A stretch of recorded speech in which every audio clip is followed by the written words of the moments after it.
Muito boa tarde, são 12 horas, 12 minutos e nós estamos iniciando pela Band Amazonas a edição de final de semana, sexta-feira, ao vivo do programa Exija Seus Direitos para toda a nossa querida e bela cidade de Manaus e para vários e belos queridos municípios do interior do estado, através dessa nossa televisão que cada vez mais está se expandindo, crescendo, para que nós fiquemos cada vez mais próximos da população da capital e também do interior do estado do Amazonas. Muito obrigado pelo carinho da sua audiência. Hoje é sexta-feira, como nós temos aqui todas as sextas-feiras, a realização de sonhos. Hoje nós esperamos, com a ajuda de empresas e de empresários, realizar mais um sonho. A história da Maria é uma história que vai comover os nossos telespectadores. Ela é casada, mãe de 4 filhos, tem uma filha portadora de necessidades especiais. O marido recentemente perdeu a visão, mas eles todos têm um sonho. O sonho de fazer um belo casamento e uma bela festa. E assistindo ao nosso quadro A Hora da Esperança, a Maria então resolveu mandar uma carta. Mesmo diante de tantas brigas, sofrimentos e desilusões no primeiro casamento, Antônia jamais desiste do amor e descreve como imagina o homem perfeito. Carinhoso, um homem que me dê atenção, que cuide de mim, entendeu? Nas horas mais difíceis da minha vida, ele esteja do meu lado. Vamos mostrar também, voltar a um assunto que é um assunto que está fazendo parte do cotidiano dos motoristas na cidade de Manaus, que é a questão da faixa azul, a faixa exclusiva para ônibus na Avenida Constantino Neri. A equipe de reportagem do nosso programa esteve lá para, mais uma vez, alertar os condutores que a partir do dia 19, multa para quem trafegar na faixa exclusiva do ônibus. Pô, atrapalhou um pouco. Olha, deveria ter um horário só que a gente pudesse passar por aí, né? Pra viabilizar melhor o trânsito, porque agora tá muito congestionado. Tô com uns 40 minutos aqui, ó. No programa de hoje nós vamos abordar também o caso de um senhor, 68 anos de idade, trabalhador, ex-marinheiro, sofreu um acidente de trabalho, ficou impossibilitado para continuar exercendo a sua bela profissão de marinheiro, deu entrada no INSS, ficou recebendo alguns anos, aí de forma misteriosa o INSS simplesmente suspende o seu benefício, há 10 anos ele passa por necessidades e hoje vai exigir os seus direitos. A edição de sexta-feira do nosso programa está começando agora.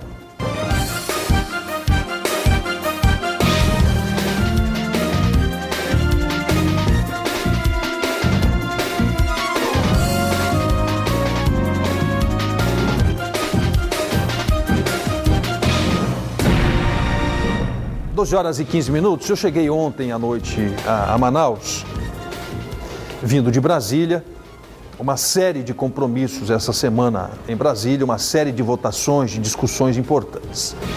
E quando eu chego em Manaus, eu desembarco no aeroporto ontem por volta das 11 horas da noite. Aí, como eu sempre faço, eu gosto muito de conversar com as pessoas. E tinha um grupo de pessoas que possivelmente estava esperando a chegada de um outro avião.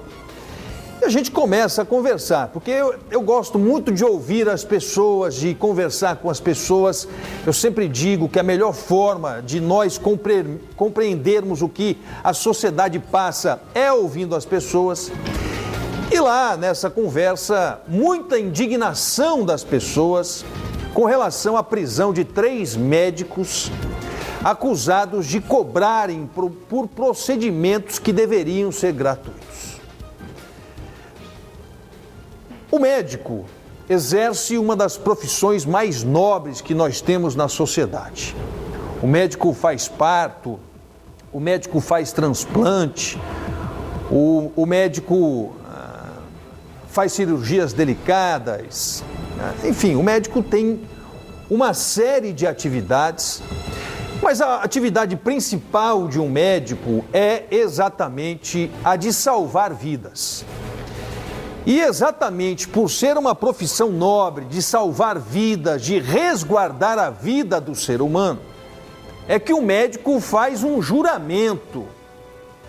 Quando um médico se forma, recebe o seu diploma, passa a estar apto para exercer esta nobre função da medicina, ele faz um juramento perante a sociedade.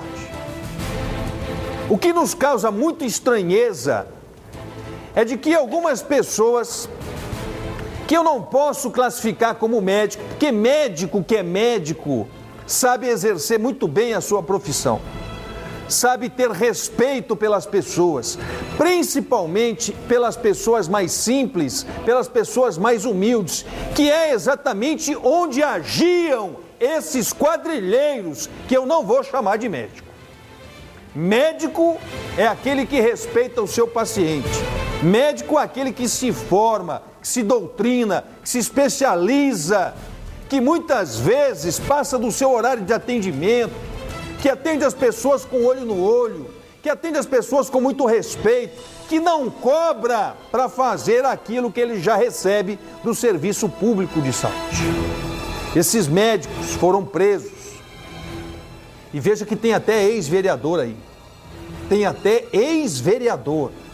Exerceu o papel de vereador, de representante da sociedade manauara na Câmara de Vereadores. Tem ex-candidato a deputado aí no meio desses médicos. Esta operação Jaleco, deflagrada com sucesso pela polícia, prendeu, aliás, 3 pessoas acusadas de estarem cobrando de pessoas simples e humildes por procedimentos que eles já recebem do SUS. Se eles recebem pouco, se atrasa, se o SUS enrola para pagar, isso é um outro departamento. O que nós estamos falando é de um crime que profissionais da medicina, que para mim não são médicos, estavam adotando como uma política já há muito tempo. Ainda bem que eles foram presos. Ainda bem que a sociedade pôde ter acesso a esta informação. Por quê? Porque eu duvido que esses 3 sejam os únicos a fazerem isso. Não é de hoje, aliás, não é de hoje que nós temos recebido aqui denúncias, não apenas de cobrança, como médico que solicita inclusive material para fazer cirurgia dentro de hospital público. Eu já vi isso, a mim já foi pedido inclusive, pessoas simples já me pediram para comprar equipamentos, para comprar produtos, para comprar material, para que uma pessoa da família pudesse ser operada em hospitais públicos da cidade de Manaus. O engraçado é que quando a gente vai checar isso, existe uma outra versão dada como a oficial. Eu já fui até um hospital grande na cidade de Manaus para ver em loco essa questão. Quando eu cheguei, dizendo que os parentes haviam solicitado de mim recursos para a compra do material, rapidamente arrumaram uma outra história, deram uma outra versão a isso. Mas isto ocorre na cidade de Manaus e ocorre nos municípios do interior do estado do Amazonas. É uma vergonha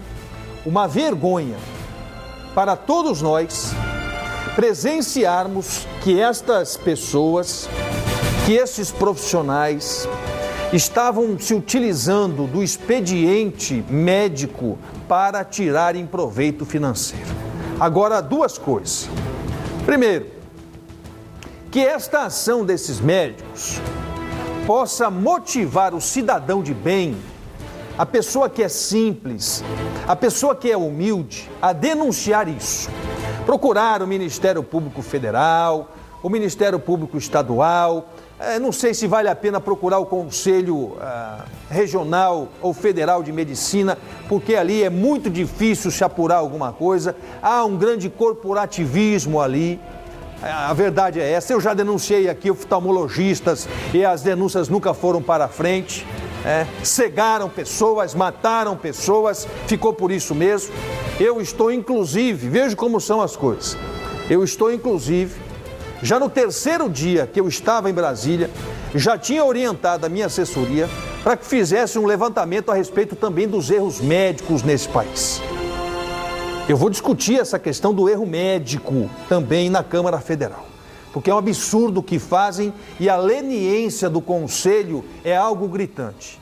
Algo gritante. Então, se for o caso, se houver necessidade, se eu a perceber que os nobres parlamentares estarão também dispostos a enfrentar um desafio maior em termos de Brasil, nós vamos também pedir uma CPI do erro médico, para investigar a fundo também essa questão.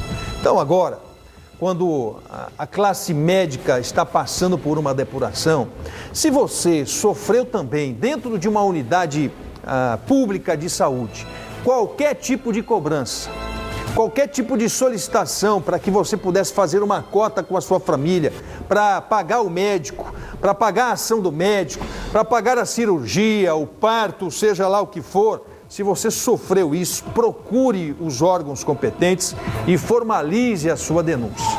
Não é justo, não é respeitoso, não é humano que um médico coloque um jaleco, vá atender uma pessoa simples, já recebendo do poder público e passe a cobrar também por algo que deveria ser gratuito. Isso é uma vergonha e a nossa obrigação é estimular as pessoas para que procurem os órgãos, para que procurem as entidades, para que procurem todos os mecanismos possíveis e imagináveis para fazer a denúncia. E você pode, inclusive, utilizar o nosso programa. Pode utilizar o nosso programa, que nós seremos os condutores para que a gente possa acabar com essa pouca vergonha. E médico ganha muito bem. Nós estamos falando de uma classe que ganha muito bem. Esses médicos não estão nem um pouco com a aparência de necessidade de promoverem um verdadeiro assinte contra as pessoas na cidade de Manaus. São 11 horas mais 22 minutos. Aqui tem muita gente que trabalha, mas pouca gente que percebe. Por exemplo, agora caiu aqui no chão o meu roteiro. Aí eles ficam olhando aqui para mim assim, de braço cruzado. Então eu vou ter que me abaixar. Abre a câmera aí. O Ramon vai fazer... não era sua obrigação, né, Ramon? Mas vem cá. Você como bom flamenguista ou é vascaíno? Flamenguista. Obrigado pela gentileza do Ramon. São 12 horas e 23 minutos. Vamos falar no nosso programa de mais um acontecimento que tem mudado o dia a dia das pessoas na cidade de Manaus. E algumas pessoas estão revoltadas com a volta da faixa exclusiva no sistema de transporte coletivo. Isto vai alcançar outras vias, mas essa experiência que nós já tivemos no passado, que está se repetindo agora, vai ser estendida também para outras pistas na cidade de Manaus, para outras avenidas. O nosso programa voltou a Constantino Neri para ver o que mudou do dia 19 para cá, quando foi instituída a faixa exclusiva para o transporte coletivo. Os detalhes na reportagem da Amanda Mota. A faixa azul, que é exclusiva para ônibus do Bus Rapid System, o famoso BRS, começou a ser fiscalizada e atribuir multas a veículos desde o dia 19 deste mês. Os ônibus que não integram o sistema estão proibidos de trafegar pela faixa central da avenida e sujeitos a multa para a empresa no valor equivalente a R$ 4.189. Desta forma, apenas uma faixa da avenida fica destinada aos outros veículos, o que intensifica o trânsito nos horários de grande circulação. Atrapalhou um pouco. Olha, deveria ter um horário só que a gente pudesse passar por aí, né? Para viabilizar melhor o trânsito, porque agora está muito congestionado. Estou com uns 40 minutos aqui, ó. Porque é muito trânsito, tá muito difícil passar na avenida, tá muito carro. Então é um negócio desorganizado, né? A gente não tem uma estrutura para... Eles tentaram organizar o trânsito novamente, né? Então fica só os ônibus e geralmente não passa ônibus. Então fica um corredor vago sem necessidade nenhuma. Tá dificultando, né? Porque os outros ônibus ficam do lado direito e do lado esquerdo a gente fica só com uma faixa dividida no meio. A expectativa é de que sejam implantados 8 corredores em toda a cidade. Segundo dados da Prefeitura de Manaus, cerca de 60%, parcela que utiliza o transporte BRS, aprova o sistema. Tá tudo muito mais rápido, chega em casa mais cedo, né, para olhar os filhos. Está sendo agora mais rápido agora, que não demora muito mais para a gente chegar lá para onde a gente vai, nem para onde a gente vai para o trabalho, né, chegar rápido. Muito bem, a política pública de transporte coletivo deve realmente ser definida para atender a massa. São os trabalhadores, são, em via de regra, as pessoas mais simples, são as donas de casa, são os estudantes que se deslocam com maior frequência no sistema de transporte coletivo. Isso é ponto pacífico. E a prefeitura tem que realmente priorizar o atendimento da grande massa, da maior parte da população que circula dentro dos ônibus na cidade de Manaus. Quanto a isso, eu acho que não há discussão. Isso é ponto pacífico. E isso, inclusive, você pode medir pelas outras capitais que já instituíram as suas linhas exclusivas de ônibus. Nesse primeiro momento, há uma concordância de tudo e de todos. Ninguém discorda disso do que eu estou falando. O problema não é privilegiar o sistema de transporte coletivo, que é uma obrigação, inclusive, da prefeitura, ou das prefeituras, para não dizer que eu estou falando da prefeitura de Manaus. As prefeituras do Brasil inteiro fazem esta opção de privilegiar o sistema de transporte coletivo. São Paulo já fez isso com sucesso, aumentou a velocidade média das unidades de transporte coletivo. Curitiba avançou muito nessa questão, é uma cidade pioneira na questão da implantação dos corredores exclusivos. Natal vai bem nessa área. Eu estive já uns 2, 3 anos atrás em Belém. Em 2, 3 anos atrás, Belém já estava com o seu BRT funcionando, né? As coisas aqui não avançaram. O problema não é essa questão. O problema é o seguinte, que quando o Alfredo era prefeito, ele tentou fazer isso na cidade de Manaus. Aliás, esses abrigos, essas paradas no canteiro central da Constantino são da época do Alfredo. Há quantos anos atrás o Alfredo administrou Manaus? Quantos ônibus nós tínhamos naquela época? Quantos veículos nós tínhamos na época que o Alfredo administrou a cidade de Manaus? Quantas novas pistas foram construídas na Constantino Nery? Então essa é uma conta que não vai fechar nunca. Porque se há décadas atrás, quando nós tínhamos menos ônibus, menos passageiros, menos veículos nas ruas, nós não conseguimos implementar o sistema expresso, por que é agora? Com uma quantidade muito maior de ônibus, de passageiros, de veículos e sem pistas de rolamento adicionais para que as pessoas possam trafegar numa pista maior, o programa vai dar certo. Qual é a mágica agora que o Pedro Carvalho, que é o mesmo executor do Expresso, vai dar agora ao trânsito? Com o agravante de que agora nós temos 3 pistas. Nós temos ônibus na pista da direita, ônibus na pista central e ônibus na pista da esquerda. Agora vão multar os ônibus que trafegarem pela pista central. Eles não emplacam nem os veículos deles aqui. Se você prestar atenção, vejam as placas dos veículos que rodam em Manaus, que muitos são de outros estados. Se eles não recolhem sequer o IPVA no estado do Amazonas, como é que eles vão pagar multas? E se a dívida aumentar muito, não vai ser surpresa para a gente que vem aí um novo Transmanaus, como ocorreu no passado, quando as empresas deviam milhões e milhões de reais à Prefeitura Municipal de Manaus, em impostos, em multas e coisa que o vale, em repasses. Não fizeram os repasses, não recolheram as multas, não pagaram as taxas, não honraram os contratos, declararam aí a falência, fizeram um novo consórcio com a anuência da Prefeitura e da MTU à época. Criaram uma nova cooperativa, criaram a Transmanaus e estão operando da mesma forma como operavam no passado. Então o sistema de transporte coletivo, primeiro, precisa ser passado a limpo. Essa máfia não pode continuar ditando as regras e as normas aqui no nosso estado. E segundo, que eu torço verdadeiramente,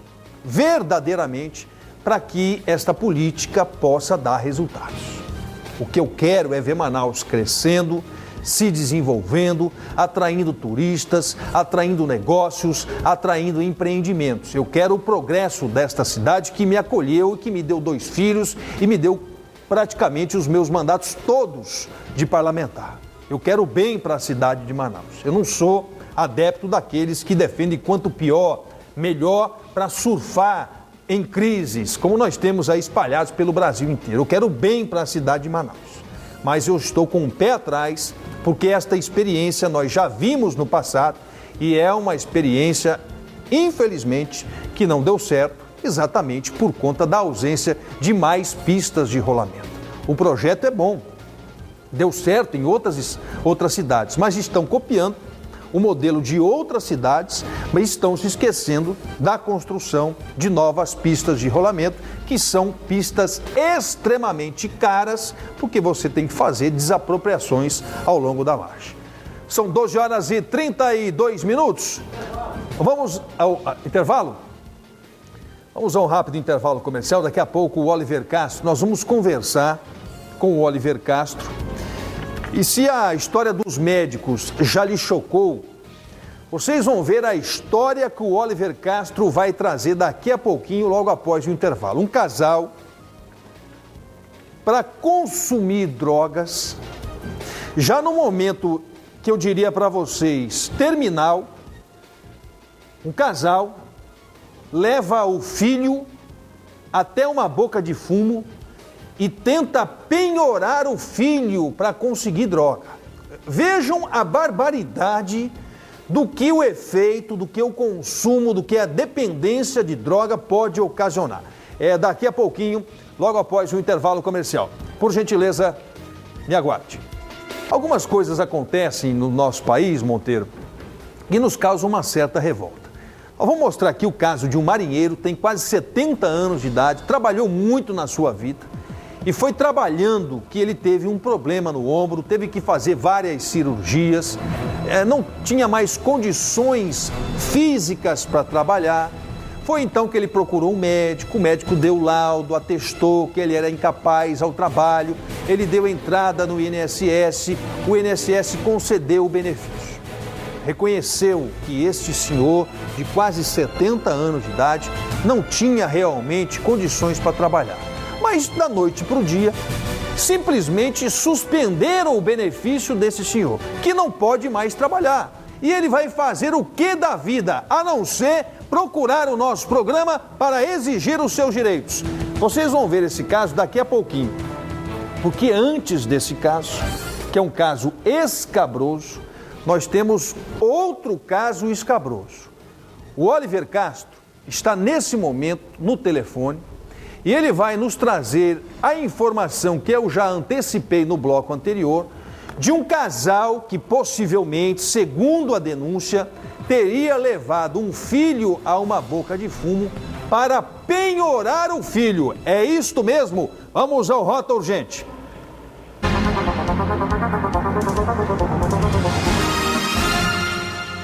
Bom dia, Oliver Castro. Boa tarde. Boa tarde, deputado Marcos Rota, telespectador do Exija Seus Direitos. O Rota Urgente continua nas ruas de Manaus. Realmente esse caso vem trazendo muita revolta à sociedade manauara. Uma jovem de 19 anos e o companheiro de 24 são suspeitos de tentarem trocar o filho do casal de apenas 2 meses de idade por drogas em uma boca de fumo.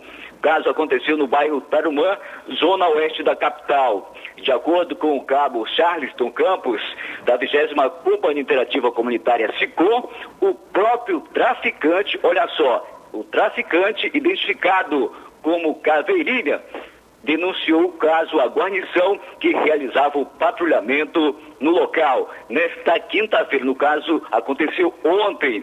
A mãe foi detida pela polícia e o pai até agora continua foragido. O bebê foi levado para o Conselho Tutelar na Zona Oeste e, posteriormente, ao Lar Batista Janel Dolly, está à disposição da Justiça. Conforme informações do cabo Charleston, o traficante relatou o seguinte, que o pai chegou com o bebê no colo, pedindo deixar na boca de fumo e voltaria mais tarde para pagar a conta. Ele, com tudo isso, o traficante acabou dando a droga, segundo informações do cabo, para o pai, que acabou levando a criança. E no momento... Oliver Castro. Oi.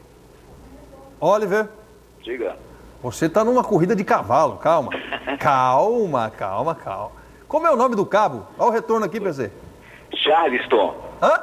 Charleston. Ah, Charleston. Charleston Campos. Quer dizer, então, que o próprio traficante se comoveu com a cena. Exatamente. É um traficante de bom coração. Humano. Que um cidadão né? respeitoso e responsável. Para não aparecer, ele levou o caso ao Conselho Tutelar e não à polícia. O traficante. Exatamente. Meu Deus. Olha, Oliver. E para satisfazer o usuário, ele acabou dando a droga para o suposto pai que levou para casa a criança. E segundo informações da polícia, quando chegaram na casa, o pai e a mãe estariam dormindo na cama após consumir drogas e a criança estaria dormindo na rede. Agora, segundo o depoimento da mãe na delegacia especializada da criança ao adolescente, a mesma não é usuária de drogas, somente o pai. E a mãe percebeu isso e permitiu isso? Exatamente. Você poderia tentar é o que ela falou. Se você consegue conversar com a mãe, né? É claro que a mãe, infelizmente, deve ser também tomada pela droga, porque nenhuma mãe no mundo ia permitir, em sã consciência, se não fosse uma dependente, não ia permitir que o caso chegasse onde chegou. Obrigado, Oliver. Vê se você consegue, Oliver, descobrir o endereço dessa mãe e vai lá conversar com a mãe. Vê se você consegue conversar também com esse traficante, um traficante solidário, humano, que vendo aquela cena, se comoveu com a cena de um casal que foi penhorar o filho numa boca de fumo. Vejam como são as coisas. Nós temos no Brasil traficantes de drogas que são humanos, que são solidários, que defendem a família brasileira. Vê se você consegue, tá? Boa tarde, obrigado pela participação. Olha, tem coisa que acontece só nesse país. Eu não tenho dúvida alguma de que isso só acontece no Brasil. Médico que cobra do serviço público, atendimento no serviço público, traficante de droga que vendo que os pais vão entregar a criança já num ato extremo de dependência química, se comove com a situação e aciona o Conselho Tutelar. Veja que nós temos um traficante bonzinho no Brasil, traficante solidário, que se preocupa com as crianças brasileiras. E tem gente que fala mal de traficante. Vamos ver se a gente consegue trazer essa mãe aqui para conversar com essa mãe e para ver o que é que está acontecendo. Vamos ver a história de um senhor. Não vai dar tempo, porque quantos minutos tem a matéria do senhor? Vocês deviam pelo menos colocar o tempo das matérias aqui para mim, se não for pedir muito, se não for estressar vocês. Para que eu possa controlar o tempo aqui. Mas a matéria do marinheiro vai ficar então para a próxima segunda-feira por causa do tempo. Mas não deixem de assistir o nosso programa na próxima segunda-feira para vocês verem mais um descaso que nós vamos mostrar aqui do INSS para com o trabalhador. Hoje é sexta-feira, hoje nós temos o nosso quadro A Hora da Esperança. Hoje vocês vão ver a história da Maria. A Maria tem 4 filhos, tem uma filha portadora de necessidade especial. O marido há 4 anos perdeu a visão. A Maria seria uma daquelas mulheres para ficar de mal com a vida, para ser uma pessoa infeliz. Mas, ao contrário disso, a Maria tem planos para o futuro, ela tem muita fé, ela é daquelas mulheres batalhadoras, tem fé, tem esperança. E a Maria, vendo os casos que nós conseguimos aqui resolver no nosso quadro Hora da Esperança, mandou uma carta para a gente, porque a Maria, ela quer se casar com o esposo dela, o companheiro dela, e quer ter uma grande festa de casamento. Os detalhes dessa história nós vamos acompanhar no nosso quadro A Hora da Esperança.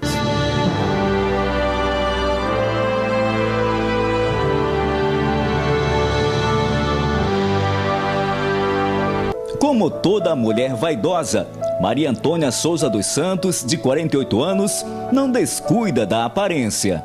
Não, eu gosto de estar bem arrumada, eu gosto de estar bem cheirosinha, né? Por causa que a mulher brasileira ela tem que ser arrumada, tem que andar bonita, somente pro seu esposo. certo? Então eu sou assim, dessa maneira. Eu gosto de me arrumar, principalmente quando eu vou para a igreja, eu gosto de estar bem arrumada, né? É assim que funciona as coisas. Espelho é o seu melhor amigo? O melhor amigo, inclusive tem até um na sala aqui, que a hora que eu levanto já olho para ele. Separada há 8 anos, mãe de 4 filhos, Maria nunca esteve tão feliz quanto agora. Segundo ela, a procura foi longa, mas felizmente encontrou o grande amor de sua vida. O amor não tem dia, hora, nem lugar para acontecer. Era domingo, quando Maria veio até esta igreja e se deparou com Jorge, dando um testemunho no altar. Ela não resistiu aos encantos do rapaz. Nascia aí uma paixão arrebatadora. Encantada com Jorge Luiz, já no primeiro encontro, Maria não teve dúvidas em tomar a iniciativa e pedi-lo em namoro. Eu olhei para a mão dele, não tinha aliança, eu digo, Senhor, é esse. Aí eu sei que daí para cá, graças a Deus, a gente tem se conhecido assim, né? A gente tem andado junto para a igreja, para fazer a obra de Deus, mas em respeito aos dois, né? Então eu creio que essa pessoa foi Deus que botou no meu caminho. Jorge Luiz tem 46 anos de idade. O ex-industriário perdeu a visão por completo há cerca de 4 anos. Um duro golpe, difícil de ser superado. Solteiro há mais de 1 ano, pai de 4 filhos, quer refazer sua vida ao lado de sua nova paixão, a Maria Antônia. Então é isso. A minha filha, que é cadeirante, tem problema de síndrome de Down, considero ele como pai. Então é uma coisa assim que tudo se encaixa. Graças a Deus, me trataram bem, eles, como se eu fosse bem da família mesmo. Apaixonados, o casal de pombinhos não se desgrudam por nada. Em épocas onde muitos casais preferem a separação, Maria e Jorge buscam na fé a força para seguir em frente.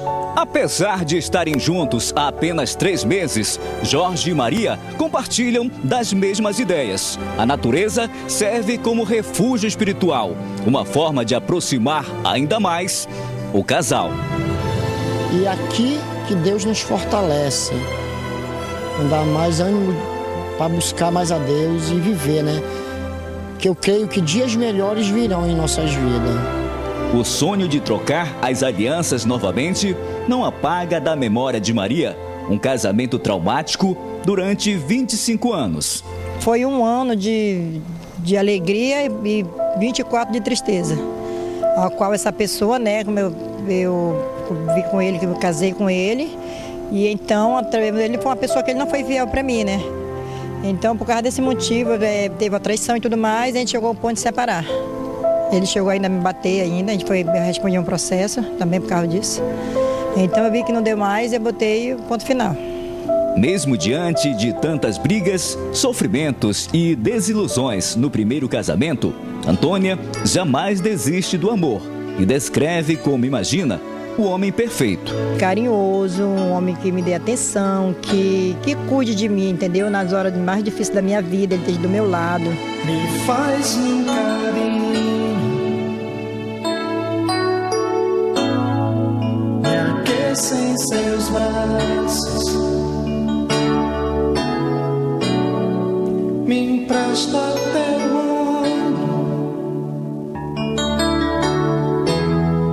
para que eu possa chorar. Casar-se com um príncipe encantado é o sonho de consumo de toda mulher. E com Maria não poderia ser diferente. O namorado garante que a trata como uma princesa e espera viver a seu lado a vida inteira. Ela é uma excelente mulher. A gente estamos caminhando junto na igreja durante esses tempos que nós estamos juntos, ainda para a igreja voltando. Só alegria, só felicidade. Após 3 meses de namoro, Jorge e Maria sonham em se casar. Mas devido à pouca renda da família, eles não têm condições de organizar uma festa para oficializar a união. Por isso, decidiram pedir ajuda no programa Exija Seus Direitos. Considero muito o deputado Marco Rota, entendeu? Ele não é um deputado para mim, ele é um pai para mim. Ele já me ajudou muito, assim, inclusive, né? E eu falei pro meu esposo, né, pro Jorge, digo, Jorge, porque a gente não tinha condições dessa festa, de fazer nada praticamente, porque a gente vive de um salário. Então eu falei pro Jorge, digo, Jorge, eu vou orar e vou confiar em Deus e vou em busca, vou falar com o deputado. Se for de Deus, vai dar certo.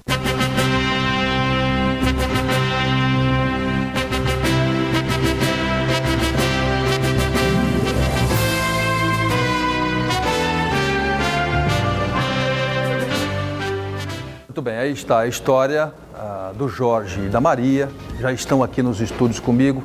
O Jorge já perdeu a visão, infelizmente, há algum tempo, vítima do glaucoma fulminante, né? O Jorge não teve sequer tempo para fazer um tratamento mais específico nessa questão. E ele me dizia aqui, sem perder o humor, que foi amor à primeira vista a Maria. Ele viu a Maria com os olhos da fé. Não foi isso, Jorge? Amém. Foi pelos olhos da fé. E você, eu acho que Deus colocou um anjo para você agora na sua vida. Eu creio que a gente vai ser muito feliz com a bênção de Deus. Se Deus quiser. E a Maria quer casar, Maria? Quero casar sim. Posso abrir aqui? Pode. Você sabe que às vezes a gente consegue, às vezes a gente não consegue. Mas hoje eu quero acreditar que é uma história bacana, diferente, de união, de amor, de fé, de casamento. Vamos tentar realizar mais um sonho. O sonho do casamento da Maria e do Jorge. Hoje, no nosso quadro A Hora da Esperança, desta sexta-feira. Eu disse, o Jorge não pode ver, claro, mas a Maria acho que já informou para ele que infelizmente não foi hoje. Mas eu quero ir nesse casamento, comer desse doce, comer desse bolo. Primeiro convidado. Tá bom? Tá bom, primeiro convidado. Não faria vocês vir aqui se nós não tivéssemos uma boa notícia. Tá, Maria? Tá bom. Então eu vou dizer para você e para o Jorge o seguinte. Nós conseguimos os patrocinadores, nós vamos fazer uma grande festa de casamento para vocês. A Lúcia da Lulu Festas vai doar o buffet completo. A Lúcia da Lulu Festas está aqui, fica localizada na rua São Luís, número 80, no bairro de Adrianópolis. Obrigado a Lúcia. A Suziele Ribeiro, da Estilo Festas e Decorações, vai doar toda a ornamentação do casamento. Fica localizada na rua 13, número 27, na Cidade Nova 2, núcleo 3. A Gisele Pâmela, do Salão Deluxe, vai doar o salão da festa do casamento.